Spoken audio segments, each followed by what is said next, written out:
to think about some special animal that you really care about, and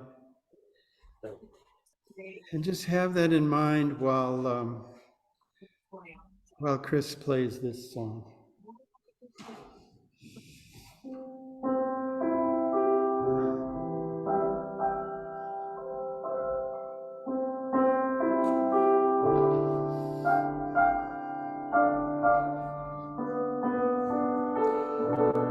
Woof, woof.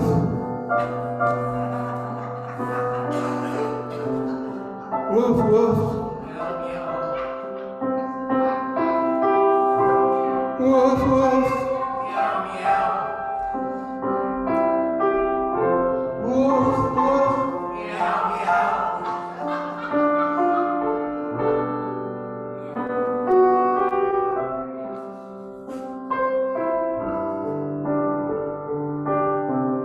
Woof, woof. Woof, woof.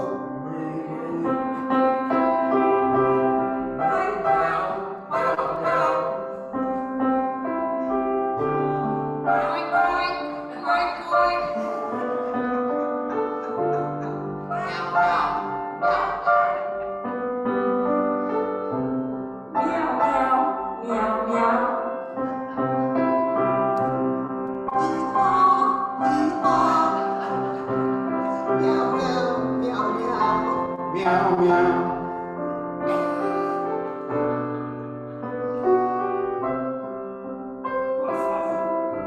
Tweet, tweet. Woof, woof. And now Polly is going to lead us in the blessing of the animals and talking about animals. Because the way to fund Ukraine, they have to secure the border according to conservatives. You really want that to happen.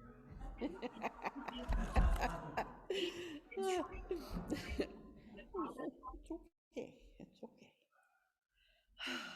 Where would we be without the animals in our lives? Really. For young people, they're like practice children. I mean, seriously, if you can't take care of a dog, you really should not have a baby, because it's just worse. But, you know, I mean, they help you understand a relationship in which a small being is dependent upon you. That's a good thing. So today is just our time to, as a group, to appreciate the animals who are in our lives now or who have been, because unfortunately, unless you happen to have a giant tortoise at home, almost all our pets die before we do. And so that's, you know, it's just difficult when that happens, and even when we know it's coming. Yeah, it's okay. It's all right. So this is going to be kind of an open time to come to the mic and just tell us a pet story, or you know, whatever you'd like to share by way of something related to animals in your life. And if you happen to have a live one, you can bring them up, and I will be very happy to give them a hands-on blessing. So what I wanted to share with you, besides this only vaguely well-behaved dog, the one I left at home is worse. These are Betsy's dogs. But you know, they saved her from homesickness when she was a college student. Every time she got homesick in Boulder, she would just go to the Humane Society and adopt a rescue. After the second one, I threatened to send the Humane Society a poster with her picture on it. They do not let this young woman come in. Every time she does, she brings home a dog. But they've been part of the family now for, you know, what, 12 years since she graduated? Anyway, this is Cooper.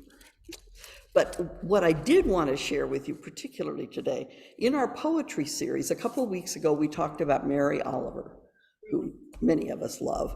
And I was doing that service and I didn't want to, keep us until noon.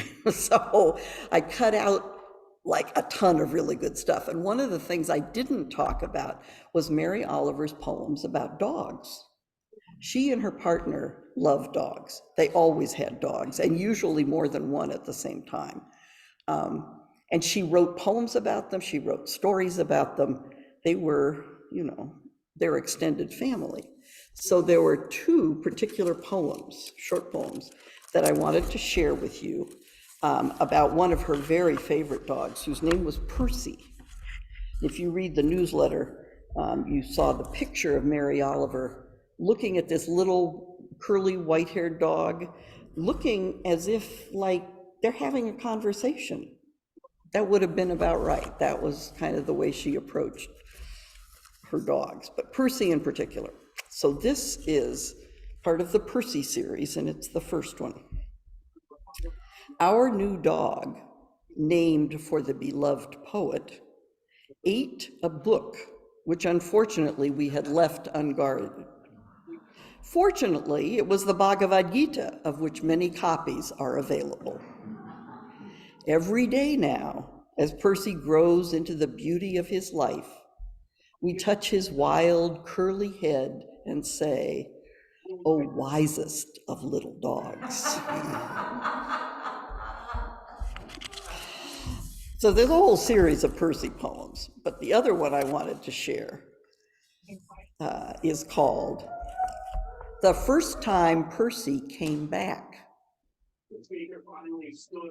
The first time Percy came back, he was not sailing on a cloud. He was loping along the sand as though he had come a great way. "Percy," I cried out, and reached to him those white curls, but he was unreachable. As music is present, yet you can't touch it. "Yes, it's all different," he said. "You're going to be very surprised." But I wasn't thinking of that. I only wanted to hold him. "Listen," he said, "I miss that too. And now you'll be telling stories of my coming back, and they won't be false and they won't be true, but they'll be real." And then, as he used to, he said, "Let's go." And we walked down the beach together. And then, I don't know, I haven't read anything where she comments on, was that a daydream, a vision, her imagination completely? I have no idea. I love to think she had a vision of this dog and some kind of interaction. I had a vision of a dog just this morning. I woke up, that funny state that you're in for just a few seconds, right between sleep and waking? The alarm went off, I opened my eyes, and standing right by my bed was a dog. Wasn't a dog I've ever owned. It was more like a kind of a caramel colored lab. And just looking, thought, oh, maybe he came for a blessing. I don't know, but there he was. And then gone. As soon as you come all the way awake, the vision disappears. Okay, so that's my contribution, and we'll bless Cooper at some point. So who else has a dog story? Yeah, or any kind of a story. Doesn't have to be about dog. That dog that you saw? Yeah. Royce, go ahead, just right. Oh, I was saying maybe he came to bless. Oh, to do the blessing. Yeah, I like it.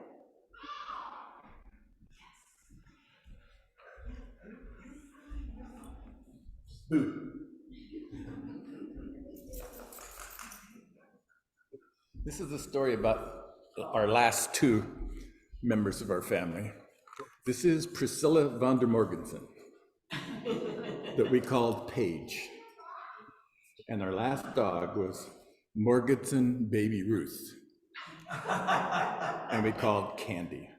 Both of those dogs came from my aunt who lived in Sacramento, and she raised and showed these dogs. These are smooth fox terriers. And she she bred them, and they had long pedigrees and everything else like that. And then once she got their championships, then she sold them to somebody else because they were worth more. So they got this championship.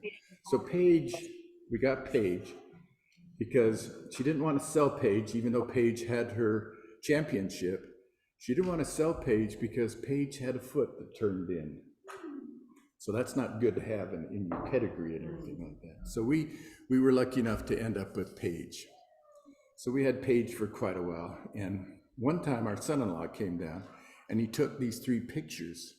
And these pictures represent the front page, the back page, and Paige.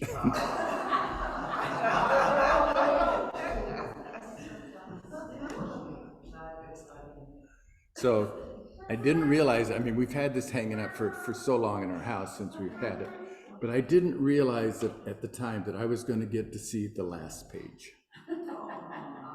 And when she got really, really sick one time, we took her into the vets, and we knew that they were going to put her to sleep.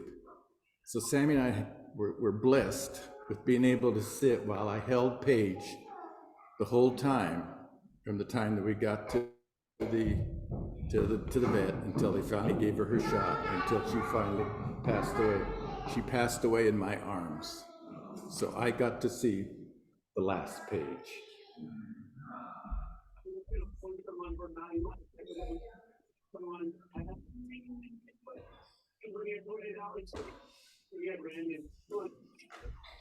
I hope somebody holds me in their arms.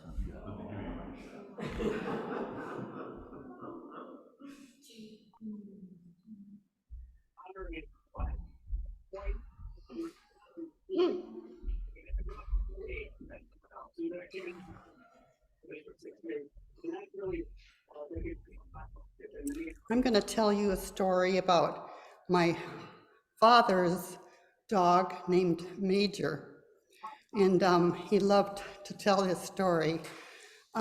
They would be going someplace in the automobile or the truck or something, and Major would be sitting next to my father in the truck. And if it happened to be raining or snowing, and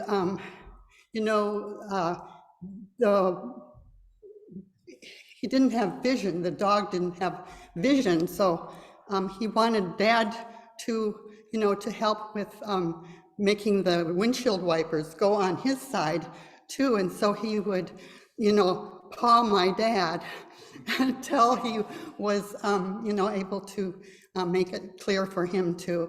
And he did a lot of other wonderful things.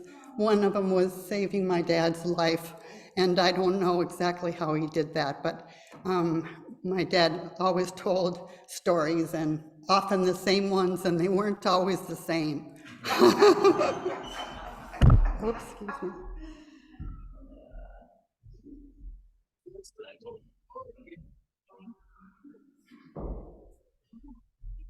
I want to tell you about some pets that actually weren't mine. I'm a retired RN. I worked in Mills Peninsula Hospital, and periodically someone, they had permission, would come up with usually a cat, but sometimes there were dogs too.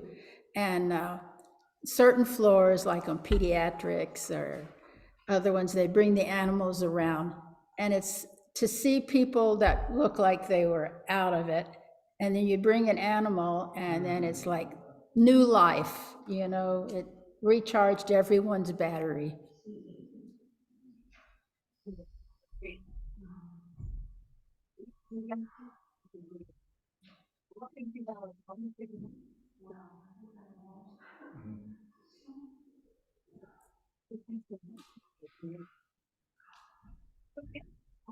These pictures are about, Could you take your mask down? oh yeah, thank you, dear.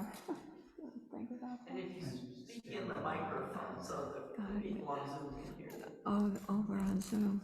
Well, my daughter's here, I wonder. Anyway, this is a picture of Buck, and this is Buck is a cat that appeared after my son's death, and at our door. I came home one night from doing a group, and there was this tattered cat, and she immediately came in the house, and before we knew it, she was eating and in bed. And this happened to be Figaro, and this Figaro was a doll that was given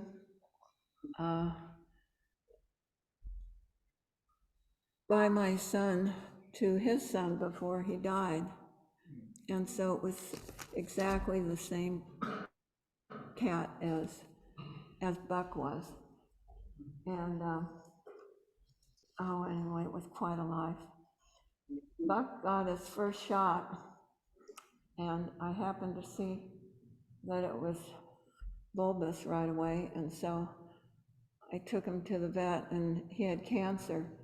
And I knew it was the result of the shot that he had, so they had to remove his leg.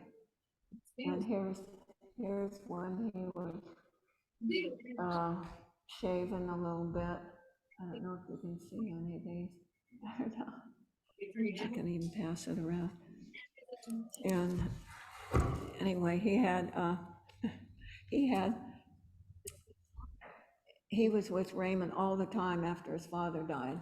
He took him on his swing, he took him in his castle, he took him on his, any place he was, in his arms, in his bed. And anyway, then when he did die, he was such a sweet cat.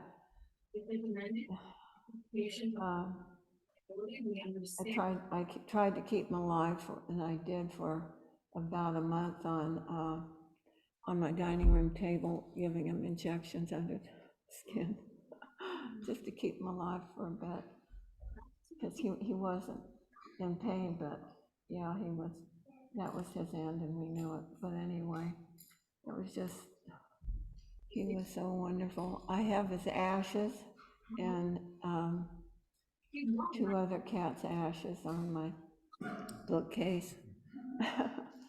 Oh, thank you anyway for hearing my story.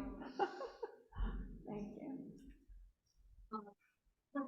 The thought of what became about for Judge Arthur Engel on a granting of motion. Would you expect him to deliver that same kind of testimony? Unlike most people here, I'm a native San Mateo. And we lived right behind on Flory Street, which is right behind where Hillsdale Shopping Center is.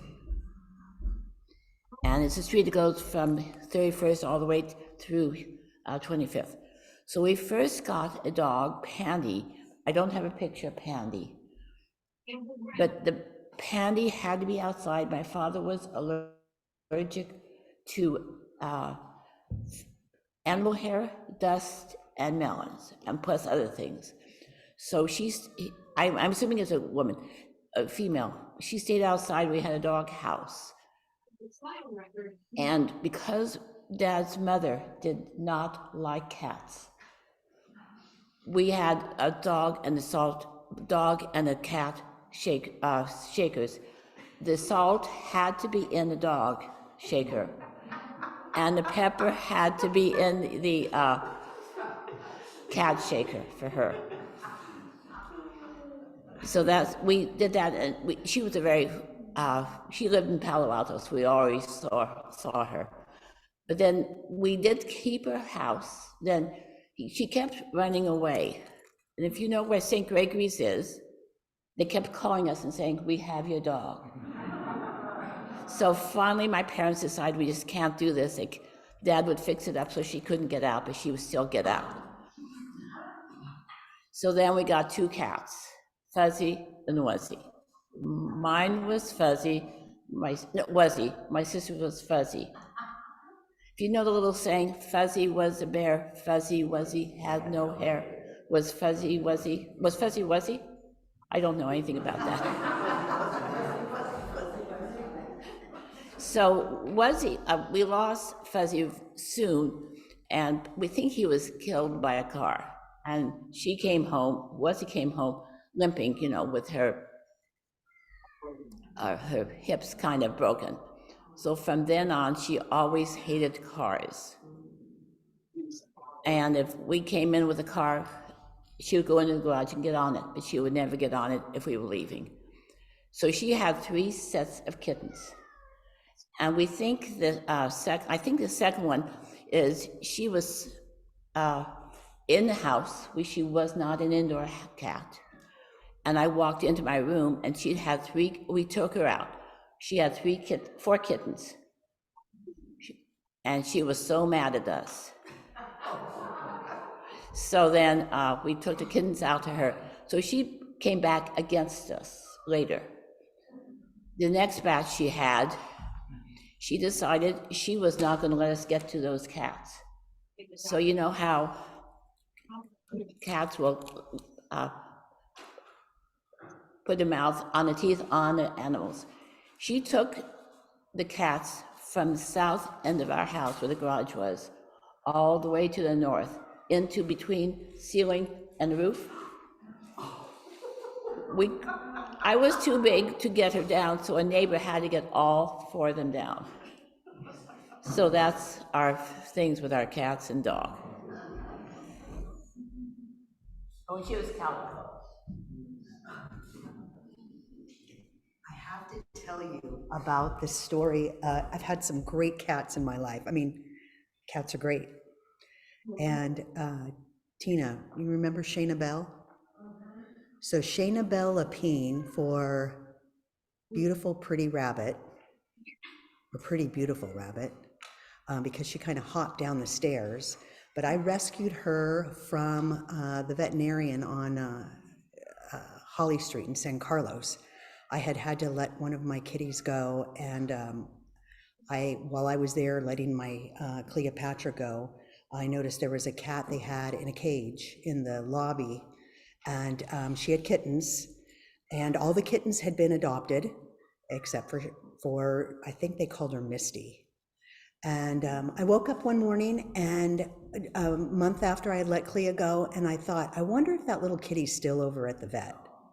And so I went and picked her up, brought her home, little calico, little roly thing, little short tail. She was short and stocky, and I learned that she loved singing. And so when I would sing to the radio, she would come up to me and she'd meow. Cutest thing. And so when I would call people up to sing them happy birthday, she would be right there with me, and then she would start to meow. So it got to be a real treat. For my friends would say to me, I want Shayna Bell to sing happy birthday to me. And one of her other favorite songs was a Michael Jackson song, and I would change the word Ben to Shayna, and it was, Shayna, 2 of us need look no more. And wherever she was, in a loft, she'd come walking down the stairs like it was choreographed. I mean, it was wonderful. And my mother-in-law would come over, God bless her. She was never a cat lover, a dog lover. And she would say, sing that song, sing that song. And Shayna would come from wherever she was. Yeah, I had to let her go in March of 2018, but good memories. Yeah, thanks for letting me share that. Lathan's chickens used to sing along with us when you would bring them for